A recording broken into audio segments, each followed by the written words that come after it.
L'Inter est quand même la seule équipe qui gagne des championnats sans arriver à la première place, qui gagne des matchs ou qui voudrait gagner des matchs sans les jouer et qui achète des joueurs sans avoir l'argent. Buongiorno bianconeri, aujourd'hui c'est le Bremerdi. Aujourd'hui c'est le jour où on a pris Gleison Bremer. Et comment on l'a pris? On l'a shippé à l'Inter qui travaillait pourtant depuis des mois. La Juventus avait bien eu un contact avec Bremer déjà en janvier, puis le Torino avait dit non, donc la Juve avait shippé Gatti au Torino. Vous vous souvenez, Gatti qui partait avec son petit avion de Frosinone et pendant le trajet, il change d'avis et il va signer avec la Juventus au lieu de signer avec le Torino. Et bien aujourd'hui, il se passe la même chose, mais 10 fois mieux parce que on a dans notre équipe, on acquiert dans notre équipe le meilleur défenseur de la Serie A. Et oui, les nombres parlent clair, même au-dessus de Matthijs de Ligt en termes de nombre. Est-ce que je suis en train de dire que Bremer est mieux que de Ligt? Non, loin de là. Je parle des froids nombres qui attestent que c'est le joueur qui a gagné le plus de contrastes en Serie A. Il a annihilé Vlahovic dans tous les matchs qu'il a rencontrés, encore quand il était à la Fiorentina et puis quand il est passé à la Juventus. C'est vraiment un fort défenseur et c'est une double victoire, enfin c'est une victoire x10. Il y a plein de choses à dire. Déjà, on le ship à l'Inter et à part la rivalité historique entre Juventus et Inter, tu empêches aussi une des principales rivales pour le Scudetto de se renforcer. Inter qui va être obligé de vendre Skriniar et qui est un directeur, et qui est sur la route pour le Paris. Le Paris pourrait même en demander un prix moindre parce qu'elle sait que l'Inter a absolument besoin de vendre ce joueur pour pouvoir intervenir sur le mercato. Donc c'est déjà beaucoup de victoires.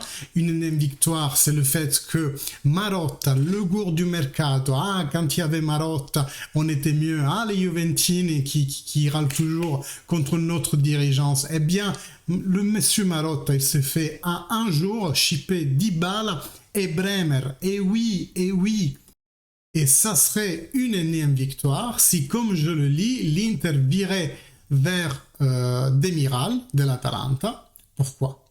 Parce que la Juventus a une option sur la vente de Demiral à hauteur de 10%. Donc, si, imaginons, l'Atalanta vende Demiral à l'Inter pour 40 millions, parce que c'est à peu près ce que l'Atalanta espère en tirer, eh bien 4 millions iront à la Juventus.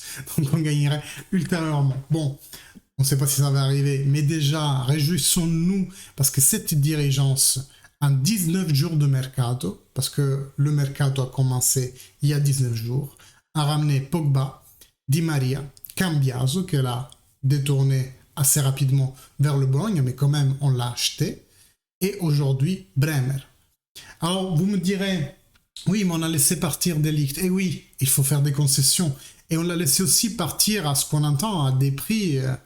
Voilà, ça fait un peu mal au cœur se dire qu'il est parti à quoi? 67 millions plus 10 des bonus, ça fait 77.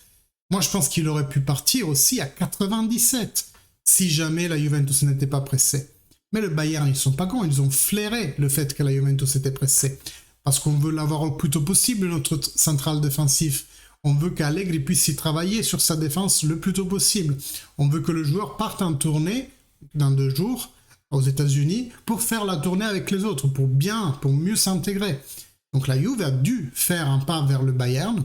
Ils ont dû réduire leurs prétentions d'argent, sachant qu'ils étaient pressés de faire l'échange. Et c'est grâce à ça que dans la journée de dimanche, on a pratiquement clos l'affaire avec De Ligt, que dans la journée de lundi, on a réussi à surpasser l'Inter, d'abord avec le joueur, après avec la société Torino. On a convaincu les deux. Et aujourd'hui, Gleison Bremer est en train déjà de quitter la retraite qu'ils ont fait avec les autres joueurs du Torino, ils sont allés en Autriche, de prendre l'avion et de rentrer à Torino, où il ne devra même pas déménager d'ailleurs. C'est ça qui est magique. Ou peut-être que, vu qu'il va toucher 5 millions, enfin 4 plus 1 de bonus, Maintenant, il va bouger dans une maison plus grande. Mais c'est ça la magie du mercato. Vous voyez, en 2 jours, on a complètement retourné quelque chose que l'Inter avait mis des mois et des mois à mettre en place. L'accord avec le joueur qui renouvelle avec le Torino, avec la promesse de Urbano Cairo, président du Torino, que Bremer aurait été donné à l'équipe de son choix en été. Il avait choisi l'Inter, très bien. Maintenant, il en a eu marre, parce que l'Inter a trop tardé. Il a trop tardé avec le Torino, il a trop tardé avec le joueur. Parce que n'importe quel joueur qui arrive, que la saison commence et qu'il n'est pas avec sa future équipe, il le vit mal. Comme De Ligt a du mal le vivre quand même, de se représenter au jeu médical, avoir les tifosi, etc., de faire des entraînements avec les joueurs de la Juventus. C'est forcément ses anciens compagnons. C'est pareil pour Bremer, qui en a eu marre et a choisi la Juventus à la place. Vous lirez que c'est que économique, que c'est un mercenaire, qu'il a choisi le Villargent. Oh oui, le Villargent. Mais non, il a choisi aussi la première équipe en Italie. Celle qui va le plus le mettre en valeur. Donc, oh oui, l'offre est de 47, 40 fixes plus 7 de bonus. Mais regardez Koulibaly à quel prix est parti pour le Chelsea. Avec un seul an de contrat, Kalidou Koulibaly, 31 ans, certes, déjà peut-être plus mûr comme défenseur, mais pas moins physique. Et bien maintenant, nous on acquiert le meilleur, je répète, le meilleur joueur de la Serie A dans nos rangs. Et potentiellement, il prendra directement la numéro 3 laissée par Giorgio Chiellini. Synonyme quand même qu'il en a dans le panthéon. Donc voilà, la Juventus est en train de faire un très bon mercato. Je vous disais que 19 jours, déjà 4 joueurs, dont 3 étoiles. Pogba, Di Maria et maintenant Bremer. Et puis on a encore Zaniolo qui est là, qui va arriver. Là, en ce moment, ils sont en phase un peu de stand-by, parce que la Juventus voudrait bien mettre une contrepartie technique dans l'affaire, à Arthur, même à Zakaria potentiellement, mais la Roma ne voudrait que du cash. La Roma parle de 10 de prêt, plus obligation de rachat à 40 millions. Mais la Juve n'est pas pressée, parce que la Juve, en ce moment, la priorité, c'était le défenseur. Le discours de Zaniolo, chaque jour qui passe, Zaniolo perd 1000 € de valeur. Et on va se retrouver en fin de mercato, la Roma va le brader, sachant que la Juventus, le joueur Zaniolo va aller à la Juventus. Donc, affaire Zaniolo, calme, on a le temps. Maintenant, il va peut-être être temps de regarder pour le terzino à gauche. Ils sont en train de partir comme des petits pains, les terzini, c'est incroyable. Windal, il s'est accasé. Je ne sais plus qui, Cambiaso l'a pris. Après, Udoge il ne sera pas vendu. J'ai lu de Tagliafico. Tagliafico qui a changé d'équipe pour 4 millions. Mais même Tagliafico est mieux qu'Alexandre, on aurait pu le prendre. Mais bon, la Juventus était occupée par d'autres choses. Donc maintenant, regardons à gauche ce qui va se passer. Croisons le doigt pour un bon profil comme Raum, terzino de l'Allemagne. Je ne sais plus dans quelle équipe il joue en vrai. Mais faut faire quelque chose à gauche. Deuxième centrale, est-ce qu'on va en prendre un? Deuxième centrale, c'est une très bonne question. Les sources là, elles sont assez hétérogènes. Il y en a qui disent, oui, bien sûr, on va en prendre un autre, on ne peut pas rester comme ça. Mais dans ce cas-là, on va vendre Rugani. Donc, par exemple, il va y avoir un Milinkovic de la Fiorentina qui rentre et on se débarrasse de Rugani. Je doute que même si on fait un deuxième défenseur, il n'y ait pas de départ. Il y aura sûrement un départ de Rugani, en l'occurrence. Et je pense qu'il n'y aura pas 5 centraux de rôle l'année prochaine. Pourquoi? Parce que la Juventus est en train de miser fort sur Gatti. Ils sont tous très impressionnés des prestations qu'il est en train de fournir en entraînement et de la mentalité du joueur. Donc imaginez, si on a par exemple l'année prochaine Bremer, Bonucci devant, imaginons un Pau Torres qui arrive, forcément... comment il s'appelle, Gatti va avoir beaucoup moins le terrain avec les 3 là devant. Alors que je pense qu'on pourrait rester comme ça, coupler des titulaires Bremer, Bonucci, éventuellement Gatti en jouerait beaucoup parce que Bonucci, c'est pas une certitude. Et puis dans les cas extrêmes, on aurait, non, pas lui, on aurait Danilo avant Rugani. Faites-moi confiance, Danilo va jouer avant Rugani si jamais on se retrouve court dans les centres défensifs. Et après, en 5e, on a Rugani.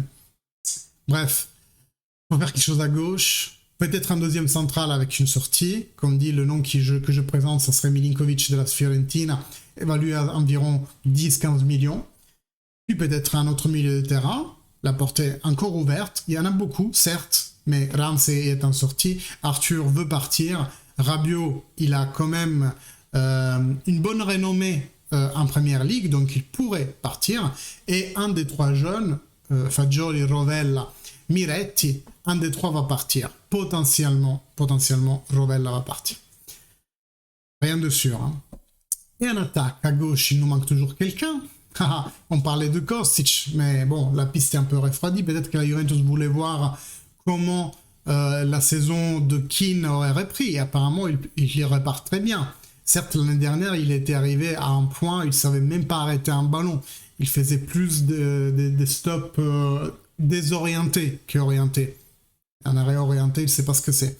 Mais apparemment, maintenant, les tests physiques et le mental du joueur sont sur tout un autre niveau. Après, je sais qu'il voulait partir. On verra bien comment ça évolue. Il y a toujours Morata. Apparemment, il veut rester à l'Atlético Madrid. Pourquoi faire? Mais à quoi bon? Mais bon, la Juventus aurait toujours une porte ouverte si le prix pourrait être aux alentours de 10-15 millions. Je ne pense pas que la Juventus dépenserait plus que ça. Pourquoi? Parce qu'on a déjà Federico Chiesa qui va rentrer graduellement. Et puis on a des jeunes aussi qu'il va falloir mettre en valeur. Si Zaniolo arrive, Soulé est de toute façon en première équipe, Di Maria, il ne pourrait pas tous les jouer, mais en tout cas en externe, on commence à être bien si Zaniolo arrive.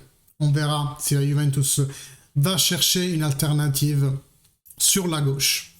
Bref, on a dit beaucoup de choses, mais aujourd'hui c'est le vrai merdi. Aujourd'hui on fête parce que la Juventus est en train de construire une équipe très compétitive pour l'année prochaine.